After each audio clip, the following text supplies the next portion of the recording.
Let us discuss about the centripetal force. Our today's topic is centripetal force acting on the body performing uniform circular motion. जो body uniform circular motion perform करेगा, या simply आप non uniform circular motion की भी अगर बात करें तो सेंट्रीपिटल फोर्स एग्जिस्ट होता है. हम यहाँ पर एक एग्जांपल ले रहे हैं. Nucleus having the positive charge, electron having the negative charge. This electron is revolving around the nucleus. Negatively charged electron is revolving around the positively charged nucleus. Why? What is the reason? इसमें ऐसा कौन सा reason होगा कि electron जो है वो nucleus के अराउंड में सर्कुलर ऑर्बिट में रिवोल्यूशन करता है. तो कोई भी बॉडी अगर मोशन करता है तो डेफिनेटली उसके ऊपर एक फोर्स अप्लाई होता है. तो इसका मतलब इलेक्ट्रॉन के ऊपर भी कोई ना कोई फोर्स अप्लाई हो रहा है. तो इलेक्ट्रॉन के ऊपर जो फोर्स अप्लाई हो रहा है वो है electrostatic force. This electrostatic force is also called as Coulomb's force. तो ये जो इलेक्ट्रोस्टैटिक फोर्स है, ये इलेक्ट्रोस्टैटिक फोर्स सेंट्रीपिटल फोर्स तैयार करता है, और जिस सेंट्रीपिटल फोर्स के कारण ये इलेक्ट्रॉन सर्कुलर ऑर्बिट में रिवोल्यूशन करता है. न्यूक्लियस के अराउंड में इलेक्ट्रॉन सर्कुलर पाथ को छोड़कर किसी और पाथ के अलग में रिवोल्यूशन क्यों नहीं कर रहा है? सिर्फ वो सर्कुलर ऑर्बिट में ही रिवोल्यूशन क्यों कर रहा है? तो उसका रीजन है centripetal force. And this centripetal force is provided by the natural force. तो पॉजिटिवली चार्ज न्यूक्लियस और नेगेटिवली चार्ज इलेक्ट्रॉन के बीच में इलेक्ट्रोस्टैटिक फोर्स एग्जिस्ट होता है, जो कि एक नेचुरल फोर्स है, और इस इलेक्ट्रोस्टैटिक फोर्स के द्वारा सेंट्रीपिटल फोर्स तैयार किया जाता है, और जिस सेंट्रीपिटल फोर्स के द्वारा इलेक्ट्रॉन न्यूक्लियस के अराउंड में सर्कुलर ऑर्बिट में रिवोल्यूशन करता है. Now in this case why it is called as the centripetal. इसको सेंट्रीपिटल क्यों बोला जाता है? रीजन ये कि फोर्स न्यूक्लियस के द्वारा इलेक्ट्रॉन के ऊपर लग रहा है, लेकिन इस फोर्स का डायरेक्शन न्यूक्लियस की तरफ होता है, जिसको हम लोग यहां पर सेंट्रीपिटल कहते हैं. इसमें सेंट्री जो वर्ड है वो सेंटर को शो कर रहा है, और जो पीटर दिया हुआ है ये शो कर रहा है टूवर्ड्स वर्ड. मतलब why the centripetal is towards the nucleus. Force कौन लगा रहा है? Positive charge nucleus. किसके ऊपर लगा रहा है? इलेक्ट्रॉन के ऊपर. तो न्यूक्लियस ने किसको बाउंड किया है? इलेक्ट्रॉन को. तो वो अपने तरफ उसको खींचेगा. It is always try to move the electron in the circular orbit. तो ये न्यूक्लियस इसके ऊपर सेंट्रीपिटल फोर्स अप्लाई करता है, लेकिन ये फोर्स का डायरेक्शन किधर रहेगा? सेंटर की तरफ, क्योंकि न्यूक्लियस अप्लाई करता है. तो इसीलिए इसको सेंट्रीपिटल बोला जाता है. लेकिन अब इस सर्कुलर ऑर्बिट का ये जो लाइन है जिसके अराउंड में फोर्स डायरेक्ट हो रहा है वो रेडियस है. इसीलिए इस फोर्स को रेडियल फोर्स भी हम लोग कह सकते हैं. जैसा रेडियल एक्सेलरेशन होता है, सेंट्रीपिटल एक्सेलरेशन होता है, उसी प्रकार से here definition of centripetal force is that this force is acting on the body performing UCM. हम यहां पर यूनिफॉर्म सर्कुलर मोशन का कंसेप्ट पढ़ रहे हैं, इसमें मैं UCM बोल रहा हूं. नॉन UCM में भी ये फोर्स एग्जिस्ट होता है. Definition is that the force acting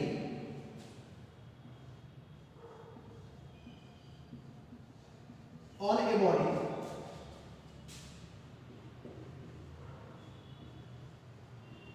performing UCM,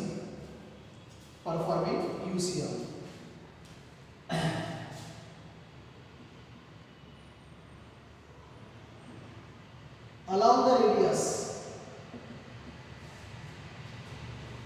This force is acting along the radius and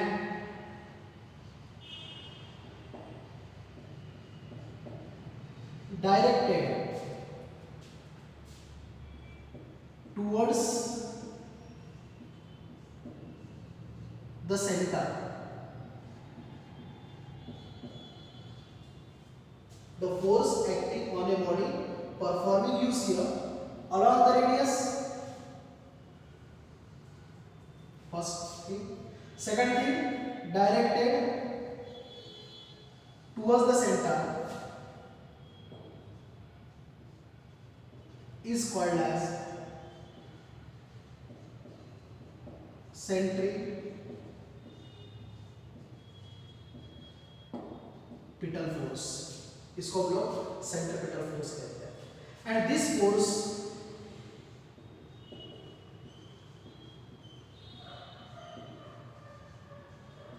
is denoted by FCP.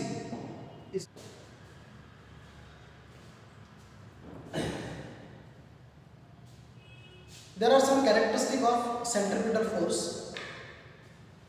The first characteristic is it is center seeking force. इसको हम लोग centre seeking force कहते हैं because it is always directed towards the centre, so it is called a centre seeking force. ये जो force होता है ये दोनों बॉडी के द्वारा एक्सपीरियंस किया जाता है. It is experience by both bodies. जो बॉडी सेंटर पर है वो भी एक्सपीरियंस करता है और जो बॉडी सर्कल में है वो भी एक्सपीरियंस करता है. मतलब यहाँ पर हमने जो एग्जांपल लिया था न्यूक्लियस और इलेक्ट्रॉन का, तो न्यूक्लियस भी उसको एक्सपीरियंस करता है और इलेक्ट्रॉन भी एक्सपीरियंस करता है. That is more than one body, एक से ज्यादा बॉडी उसको एक्सपीरियंस करता है. So it is called as real force. It is called as real force. इसको हम लोग रियल फोर्स कहते हैं. नॉन रियल फोर्स जो कि किसी एक ही बॉडी के द्वारा एक्सपीरियंस किया जाता है, लेकिन रियल फोर्स एक से ज्यादा बॉडी के द्वारा एक्सपीरियंस किया जाता है. It is along the radius. ये रेडियस के along में होता है. along the radius and directed towards the center, जो हमने डेफिनेशन के ऊपर लिखा हुआ है, डेफिनेशन में लिखा हुआ है. This force maintain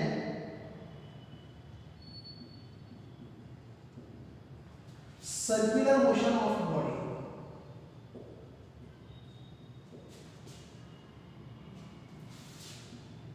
ये बॉडी का सर्कुलर मोशन मेंटेन करता है. आपको पहले बताया था कि सेंट्रीपिटल फोर्स ही एक ऐसा फोर्स है जिसके द्वारा सर्कुलर मोशन परफॉर्म होता है. And it is provided by any other natural force. जैसे न्यूक्लियस और इलेक्ट्रॉन में जो इलेक्ट्रोस्टैटिक फोर्स होता है वो सेंट्रीपिटल फोर्स तैयार करता है और उस सेंट्रीपिटल फोर्स के कारण इलेक्ट्रॉन सर्कल में घूमता है. मतलब ये फोर्स सर्कुलर मोशन को मेंटेन करता है. ये फोर्स जब खत्म हो जाएगा तो सर्कुलर मोशन भी खत्म हो जाएगा. बॉडी सर्कल में नहीं घूमेगा, कहीं और चला जाएगा, किसी और पाथ के अलावा बाहर निकल जाएगा. It occurs in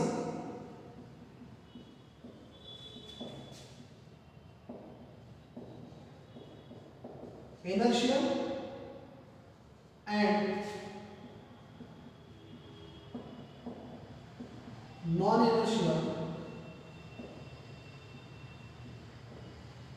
frame of reference. ये inertial और non-inertial frame of reference दोनों में होता है. inertial वो कंडीशन होता है जिसमें बॉडी का स्पीड कांस्टेंट होगा या तो बॉडी रेस्ट कंडीशन में होगा, पर है तो सर्कुलर मोशन में, सो सेंट्रीपिटल. नॉन इनर्शियल जहां पर स्पीड वेरी होता है, वेरिएबल स्पीड से बॉडी मोशन करता है, पर है तो circular motion, so centripetal force वहां पर भी एग्जिस्ट होगा. So it exist in inertial as well as non inertial frame of reference.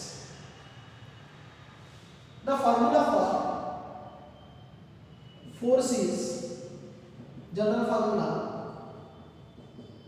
Mass into acceleration होता है। तो ये फोर्स सेंट्रीपिटल है, ये फोर्स सेंट्रीपिटल है। तो ये बन जाएगा centripetal force is equal to mass into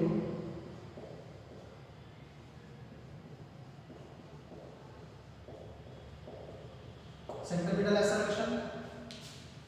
जब फोर्स या फोर्स सेंट्रीपिटल को पढ़ रहे हैं तो डेफिनेटली सेंट्रीपिटल एक्सेलरेशन ही होगा।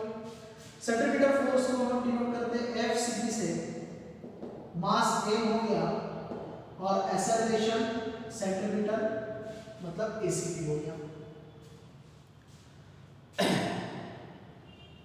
With the help of vector method and calculus method, we have derived the formula for ACP. First is mv square upon r. M is the mass of body, r is the radius of circular path, and this is the linear velocity of the body. And second formula, ACP is equal to mr omega square. Again, m is the mass, r is the radius of circular path, and omega is the angular velocity. If it is UCM, then angular velocity is constant, and if it is non-UCM, then angular velocity is not constant. अब इन दोनों formula को यहाँ पर substitute करेंगे तो अपने पास दो फार्मूले आ जाएंगे सेंट्रीपिटल फोर्स के। एक फार्मूला आएगा यहाँ पर acceleration v square upon r है और यहाँ पर r ओमेगा स्क्वायर, m नहीं आना चाहिए, m फोर्स में आएगा। तो Fcp is equal to m ACP v square upon r, तो फार्मूला बन गया mv square upon r। And second formula Fcp is equal to ये m होगा और ACP r ओमेगा स्क्वायर। ऐसे दो फार्मूले आपको सेंट्रीपिटल फोर्स के मिल चुके हैं।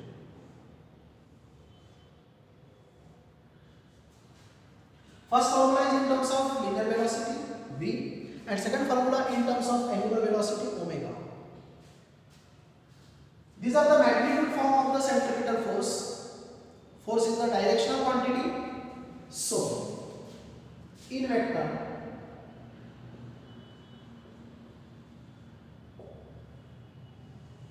this formula can be written as vector Fcp is equal to m v square upon r. r is the radius vector, तो उसके लिए मैं यहाँ पर एक यूनिट वेक्टर ले रहा हूँ, vector r0, and here you have to take the minus sign. Negative sign shows that centripetal force is towards the center and radius vector is away from the center. Radius vector का direction centre से away होता है और force का centre की तरफ होता है, मतलब अपोजिट डायरेक्शन। ये नेगेटिव साइन के द्वारा बताया जाएगा। In vector form, the second formula can be written as vector Fcp is equal to m omega square और यहाँ पर वेक्टर r ले लिया हमने, no need to take unit vector because r is multiplied with m omega square। यहाँ पर r जो है वो m square के साथ में डिवाइड हो रहा था, इसलिए हमने यूनिट वेक्टर लिया। यहाँ पर यूनिट वेक्टर लेने की जरूरत नहीं है। यहाँ पर भी माइनस साइन आएगा। Again, this minus sign shows that, negative sign shows that the centripetal force is towards the center and this radius vector is away from the center. तो इस प्रकार से ये वेक्टर फॉर्म हो गया। मैंने अभी आपको न्यूक्लियस और इलेक्ट्रॉन का एग्जांपल दिया था जिसमें इलेक्ट्रोस्टैटिक फोर्स होता है, इलेक्ट्रोस्टैटिक फोर्स होता है। अब यहां पर हम एक दूसरा एग्जांपल डिस्कस करेंगे जिसमें नेचुरल फोर्स अलग होगा, मतलब जैसे पहले एग्जांपल में मैंने लिया था न्यूक्लियस और इलेक्ट्रॉन, इलेक्ट्रॉन मोशन में था, न्यूक्लियस सेंटर पे था। तो यहां पर जो तैयार हो रहा था वो था electrostatic force. Nucleus positive charge carry करता है, इलेक्ट्रॉन नेगेटिव चार्ज कैरी करता है। Second, sun and the earth, earth is revolving around the sun due to the gravitational force exists between sun and earth. This gravitational force provides the necessary centripetal force for the circular motion of the earth. तो यहाँ पर natural force कौन है? Gravitational. यहाँ पर natural force कौन सा है? इलेक्ट्रोस्टैटिक। थर्ड में car takes turn along a curve। तो कर्व पर वो कैसे टर्न लेता है? कर्व मतलब सर्कल का छोटा हिस्सा हुआ, इसका मतलब वो सर्कुलर मोशन में ही है। कर्व पर अगर कोई व्हीकल मोशन करता है, कोई कार अगर मोशन कर रहा है, इसका मतलब वो सर्कुलर मोशन में है। तो वहां पर रोड का सरफेस और कार का जो टायर है उसके बीच में फोर्स एग्जिस्ट होता है, जिसको हम लोग यहाँ पर कहते हैं फ्रिक्शनल फोर्स। तो ये जो फ्रिक्शनल फोर्स है, ये फ्रिक्शनल फोर्स यहाँ पर प्रोवाइड करता है सेंट्रीपिटल फोर्स को, जिसके कारण कार कर्व रोड पर इजीली टर्न ले सकता है। तो फ्रिक्शनल फोर्स भी नेचुरल हुआ। जैसे जैसे एग्जांपल चेंज होते जा रहे हैं वैसे वैसे नेचुरल फोर्सेस चेंज होते जा रहे हैं, लेकिन इनका कॉमन यही है कि ये सेंट्रीपिटल फोर्स तैयार कर रहा है, जिसके कारण बॉडी सर्कुलर मोशन परफॉर्म कर रहा है। Fourth, a stone is tied at one end of a string। एक स्टोन लिया हमने, उस स्ट्रिंग के एक एंड पर स्टोन को बांध दिया, दूसरा एंड अपने हाथ में पकड़ के उसको घुमाना चालू कर दिया। A stone is tied at one end of a string, whirled मतलब घुमाना, in a circle, सर्कल में घूमता है। हमने उसको घुमाना चालू कर दिया, जो स्ट्रिंग है वो पहले लूज थी, अब वो टाइट होना चालू हो गई, स्ट्रेच होना चालू हो गई। तो वो जब स्ट्रिंग टाइट होता है तो उस स्ट्रिंग के अलावा में जो फोर्स एग्जिस्ट होता है, उस फोर्स को हम लोग यहाँ पर कहते हैं tensional force. Due to this tensional force the stone is wheeled in a circle, मतलब स्टोन का जो सर्कुलर मोशन हो रहा है it is due to the tensional force. तो टेंशनल फोर्स में भी नेचुरल फोर्स है। Electrostatic force, gravitational force, frictional force, tensional force, all these forces are natural forces and these forces providing necessary centripetal force for the circular motion of body। जैसे first example में electron का motion, second example में अर्थ का motion, third example में car का motion, fourth example में stone का motion. ये चारों बॉडी का मोशन जो है वो सर्कुलर मोशन हो रहा है due to the centripetal force. Thank you.